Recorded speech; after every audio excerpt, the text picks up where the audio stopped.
In 1755, in the magnificent Schönbrunn Palace of Vienna, a young archduchess was born into the powerful Habsburg dynasty. Her name was Maria Antonia Josepha Johanna, the 15th child of Empress Maria Theresa of Austria. No one could have foreseen that this little girl, raised among music, etiquette, and courtly splendor, would one day become one of history's most infamous queens, Marie Antoinette. At just 14 years old, Maria Antonia was promised in marriage to the Dauphin of France, Louis Auguste, in a political alliance meant to cement peace between Austria and France. The teenage archduchess, with her blonde hair, blue eyes, and delicate beauty, sailed across the Rhine into a world far more lavish and far more dangerous than she had ever known. Arriving at the glittering palace of Versailles in 1770, she transformed into Marie Antoinette, Dauphine of France. Versailles was a world of rigid etiquette and constant surveillance, where every move was noted, every dress judged, and every word repeated. The young bride, shy yet charming, found herself under the scrutiny of a court ready to either adore her or tear her apart. In 1774, tragedy struck. King Louis XV died of smallpox, and her husband ascended the throne as King Louis XVI. At just 19 years old, Marie Antoinette became Queen of France. The young couple, kind but inexperienced, faced a nation teetering on the brink of financial disaster. Yet, in the early years, the young queen found escape in parties, gambling, and fashion. She became a trendsetter, adored for her extravagant gowns, towering hairstyles, and lavish masked balls. But her lifestyle, though typical for the nobility, began to draw resentment. France was drowning in debt, harvests were failing, and taxes were crushing the poor. Rumors painted her as frivolous, selfish, and even immoral. When bread riots broke out, satirical pamphlets accused her of saying the infamous phrase, "Let them eat cake," a line she almost certainly never spoke. Marie Antoinette's enemies grew bolder, fueled by political factions and public anger.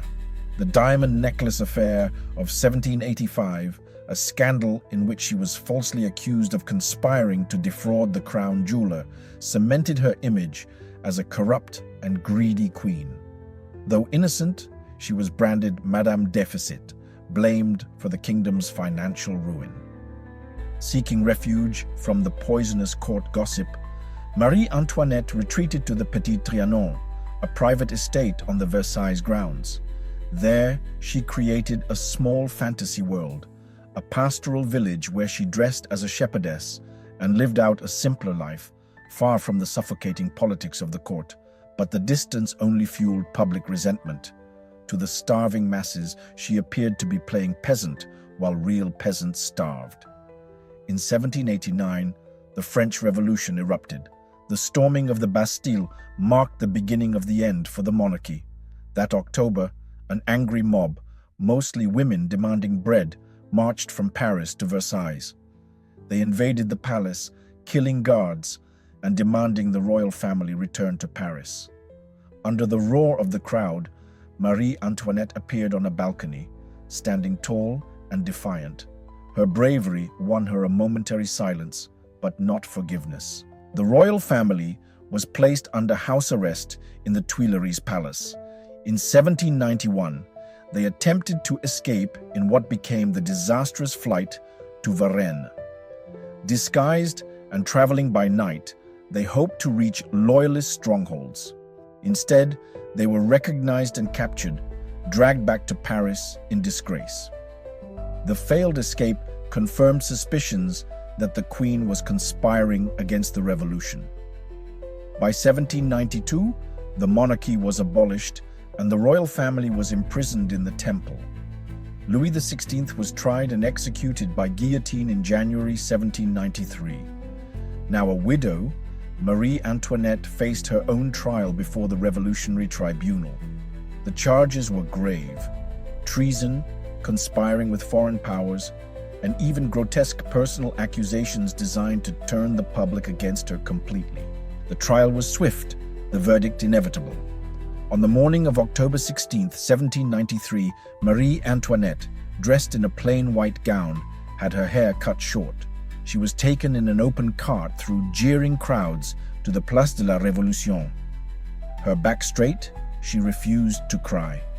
Upon mounting the scaffold, she accidentally stepped on the executioner's foot and whispered her final words, "Pardon me, sir, I did not mean to do it." The blade fell, and with it, the life of a queen who had once been the glittering jewel of Versailles. Marie Antoinette's legacy remains deeply divided. To some, she was a spoiled and careless monarch who symbolized the excesses of the French aristocracy. To others, she was a tragic figure, a young woman thrust into a role she could never fully control, destroyed by politics, propaganda, and the tidal wave of revolution.